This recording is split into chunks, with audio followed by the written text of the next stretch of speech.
Prince was 3 minutes into Purple Rain's guitar solo when he saw it. Section B, row 8, left side.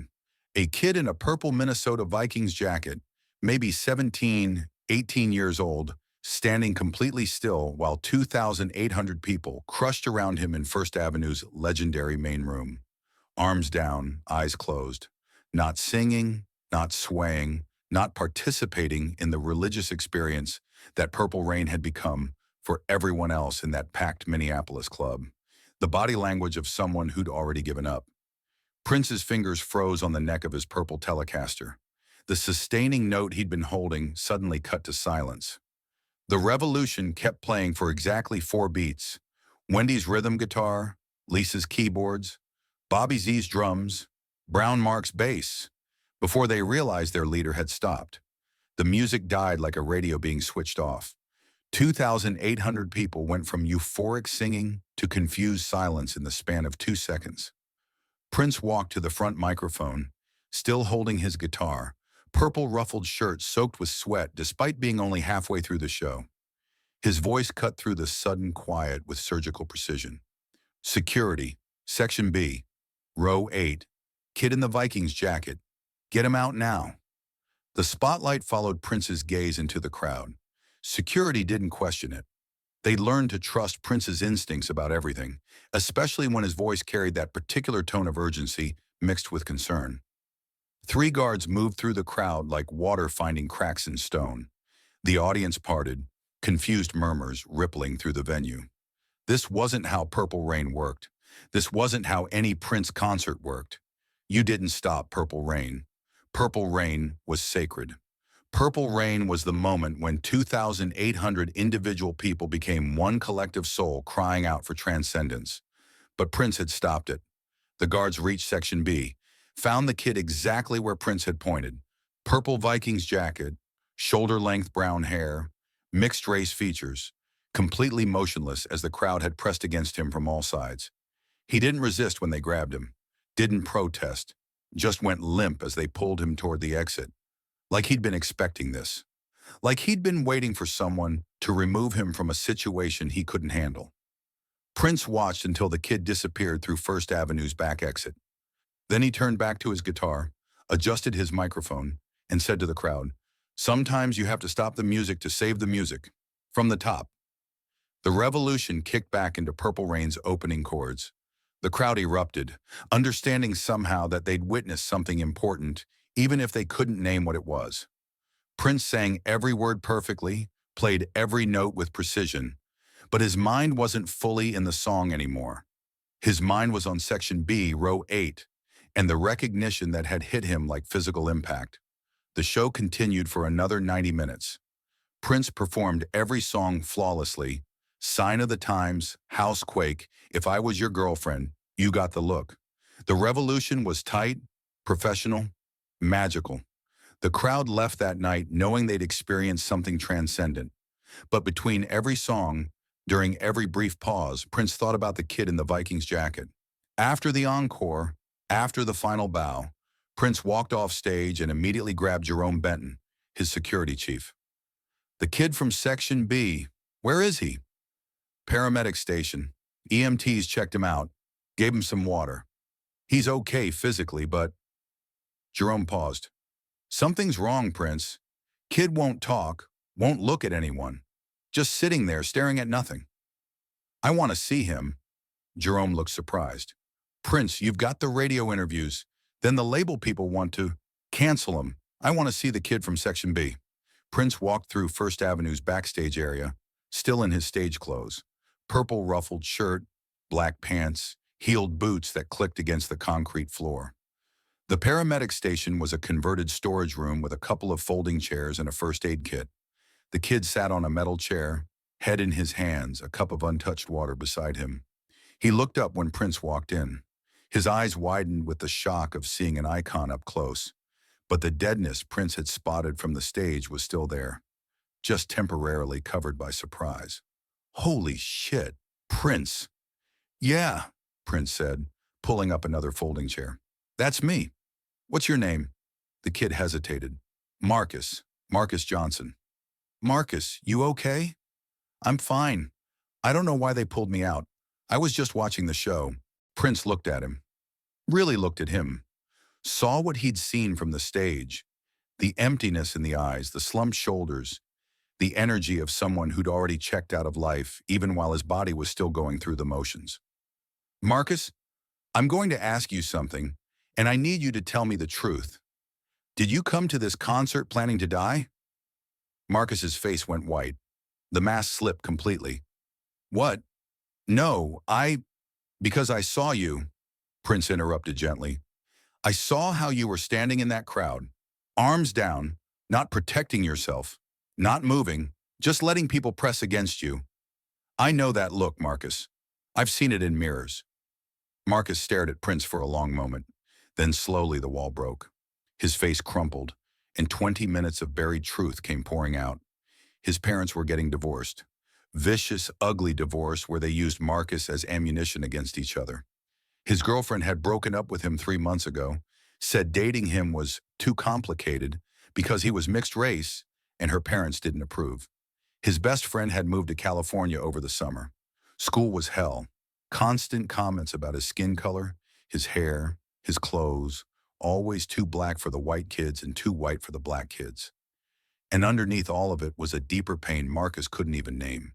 The feeling of being fundamentally different, fundamentally alone, fundamentally wrong for this world. I had pills, Marcus said quietly, in my jacket pocket. Plan was to take them during Purple Rain. Go out listening to the most beautiful song ever written. Prince was the only thing that still made me feel anything. Figured if I was going to die, at least I'd die hearing something that mattered. Prince felt something crack in his chest because he understood. God help him, he understood exactly what Marcus was describing. Marcus, listen to me, Prince said, his voice soft but intense. I'm not going to give you some everything gets better speech because sometimes it doesn't get better right away.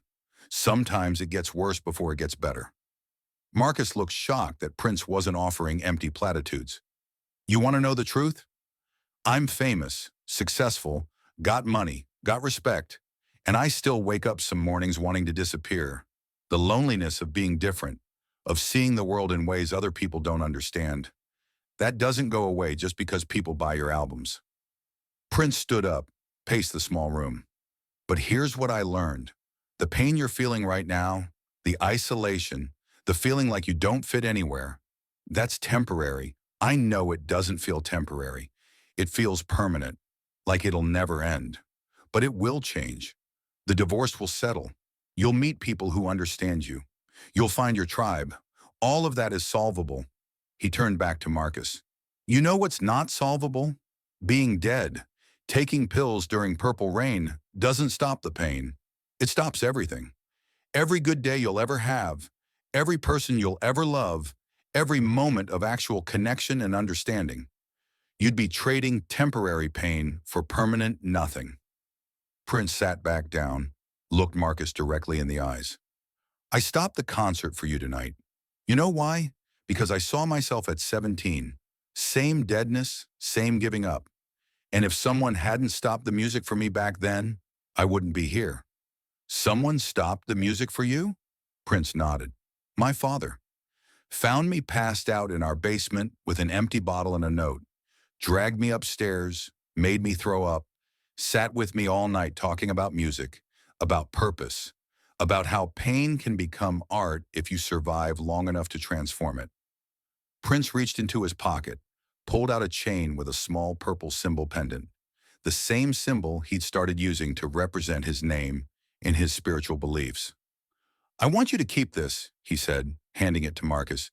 And every time you think about quitting, about ending it, I want you to look at this symbol and remember that Prince stopped Purple Rain for you. Not for a celebrity, not for a VIP, for you. Because your life mattered enough to stop the music. Marcus held the pendant like it was made of sacred metal. Why do you care? You don't even know me. Because nobody's pain should end their story at 17. Because you came here tonight planning to die, but you're leaving here alive. And that means something. Because if I can save one person from making the permanent mistake I almost made, then maybe all the loneliness I've felt means something. They sat in comfortable silence for a moment. What do I do now? Marcus asked. Now you get help, real help. You talk to someone, a counselor, a therapist, someone trained to help with what you're feeling. You take the pills you brought tonight and you flush them down the toilet. And tomorrow, when you wake up and the pain is still there, you don't take pills. You call someone. You reach out. You survive one more day. What if it doesn't get better? Then you survive one more day after that, and the day after that until enough days pass that you realize you're not just surviving anymore. You're living. And maybe someday you're helping someone else survive. Prince stood up, walked to his jacket hanging on a chair, pulled out a card with his personal contact information. This is my direct line to Paisley Park. You call it. You tell them Prince said to put you through. You call when you need to, middle of the night, during school, whenever. Someone will talk to you. I'll talk to you if I'm available. He handed Marcus the card along with the symbol pendant. One more thing. The pills you brought tonight. Give them to me right now. Marcus slowly reached into his jacket pocket, pulled out a prescription bottle, handed it to Prince. Prince took it, walked to the small sink in the corner, and emptied the pills down the drain, then crushed the empty bottle under his boot. Gone. Decision's been made for you. Now you have to choose to make it tomorrow and the day after that. But tonight you survived. Security knocked on the door. Prince, sorry, but we need to clear out. Venue's closing. Prince nodded, then turned back to Marcus. You going to be okay getting home? Yeah, my friend drove. He's waiting. Good. Call that number tomorrow. Promise me. I promise. Prince started to leave, then turned back. Marcus, thank you. For what? For letting me stop the music. For giving me a reason to stop the music. For being alive tomorrow. Marcus left First Avenue that night with a symbol pendant and a phone number. Prince left with something else. Understanding that his own pain, his own battles with isolation and differentness, could be used to save someone else. The tour continued. Every night, Prince would scan the crowd during Purple Rain, looking for that body language, that deadness, that giving up. He never stopped another show completely, but twice more on that tour, he had security check on people who looked like they were drowning in plain sight. Word spread among the crew. Prince has a sixth sense for people in trouble. Prince sees what others miss. Marcus called 3 times over the next year. First time was the next day, scared and grateful. They talked for 2 hours about music, about pain, about the difference between surviving and living. Second time was 2 months later. He'd started therapy, was doing better, wanted to thank Prince again. Third time was 8 months after the concert. He'd made it through his senior year, was starting college, studying psychology because he wanted to help kids like himself. You saved my life, Marcus told Prince in that final call. No, Prince replied. You saved your own life by choosing to stay alive when staying alive felt impossible. I just stopped the music long enough for you to remember that your story wasn't over. Years later, when Prince's own son asked him about the night he stopped Purple Rain, Prince told him the whole story. Dad, do you still have Marcus's number? No, but I know he's out there somewhere, probably helping other kids who feel like they don't fit anywhere. That's how it works. You save someone, they save someone else. Pain becomes purpose. Prince's son remembered that conversation when his father died in 2016. At the memorial service, among all the famous musicians and celebrities, sat a 46-year-old man with graying hair and kind eyes. He wore a purple tie and a small symbol pendant around his neck. After the service, he approached Prince's son. I'm Marcus Johnson. Your father saved my life when I was 17. I became a counselor because of him. I've helped over 200 kids through suicidal ideation in the past 20 years. Every one of them is alive because your father stopped Purple Rain on November 18, 1987. He showed the pendant to Prince's son, worn from being carried for 30 years, but still intact. He told me my life mattered enough to stop the music, and every day for 30 years, I've tried to prove him right. November 18, 1987. Prince stopped Purple Rain for 43 seconds, pointed into the crowd and said, Section B, Row 8, Kid in the Vikings Jacket. Those 43 seconds saved a life and taught Prince that sometimes the most important thing a musician can do isn't play another note. It's stop, look, see someone who needs help and help them. The music can wait. The song can be restarted, but a life can't be replayed once it's gone. Prince understood that. And on November 18th, 1987, he stopped the music to make sure someone else understood it too. Marcus Johnson is 54 years old now, married, 3 children, retired after 30 years as a crisis counselor. Every year on November 18th, he takes out a purple symbol pendant, worn smooth from decades of being carried, and he remembers the night Prince stopped the music for him. He remembers Prince's words, "Your life mattered enough to stop the music." And he thinks, if Prince thought my life was worth stopping Purple Rain for, then my life must be worth living. That pendant saved Marcus's life, but Marcus staying alive saved Prince too, gave him purpose, showed him that his pain could become someone else's rescue. Some people change the world with music. Prince changed the world with music and with silence, with 43 seconds when he stopped playing, and proved that sometimes the most powerful thing you can do is stop, look, care, and save someone. Section B, row 8. Kid in a Vikings jacket who came to die and left alive. That's the concert Prince never forgot. Not because of the music, but because of the silence.